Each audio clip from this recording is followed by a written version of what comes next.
That's at least the second time in recent months the state senator has dialed 911 to report journalism in progress. Earlier this year, Campbell called Miami Shores police because Rise News reporter Rich Robinson was filming her in public. Miami Shores police found that Robinson also had done nothing wrong. Campbell's latest attempt to get a reporter arrested for doing her job happened this afternoon at Duffy's Sports Grill in North Miami Beach, according to Pizzo. He says an officer walked up to Blasky and said someone had reported threatening behavior from a woman wearing a floral dress. Pizzo said once the department realized what was going on, an exasperated cop said the call was bogus.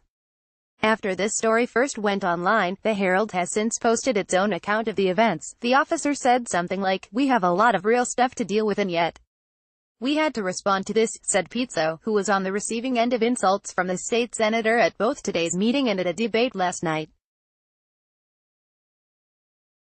Pizzo called Campbell's actions shameful and accused her of lying about her voting record on topics including abortion and education. This is not the first time Campbell has called the cops on a local reporter.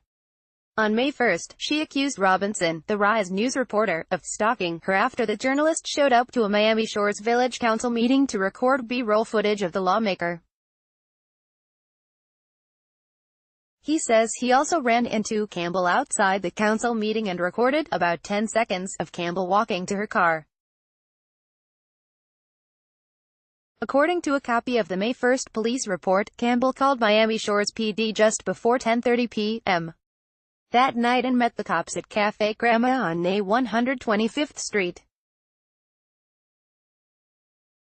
She specifically said she noticed a man wearing a Rise News shirt filming and taking pictures of everyone in the room. Campbell told the cops that when she witnessed Robinson filming her assistant Marie Alliance's vehicle, she became worried since Alliance transports her children in that car.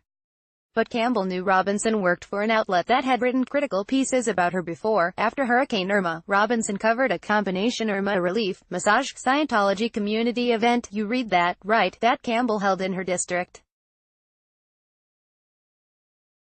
While at that meetup, Robinson filmed Campbell openly bragging about texting a Florida power. After Robinson outed her, Campbell responded by claiming she was merely helping her sick mother inside her home and accused Robinson of stealing her phone to take photographs of Campbell's texts. There were two problems with that narrative. For one, Robinson's photos of Campbell's phone clearly showed that the lawmaker was holding the device. And secondly, New Times later confirmed that Campbell's allegedly sick mother had been dead for years before the hurricane hit. Campbell even told Miami Shores PD that she knew Rise News was the same outlet that had published the Irma story. Robinson says the cops never bothered to contact him or Rise News about the complaint. "She definitely knew who I was," Robinson says.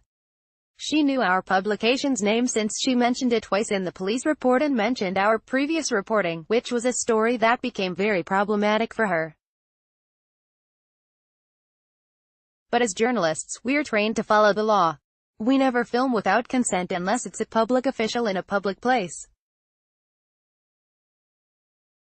And I cannot think of a more public place in our democracy than in a parking lot outside a town council meeting." Robinson published his own first-person account of his encounter with Campbell after this story was initially posted. Update: Daphne Campbell called the police on me for threatening behavior at this event.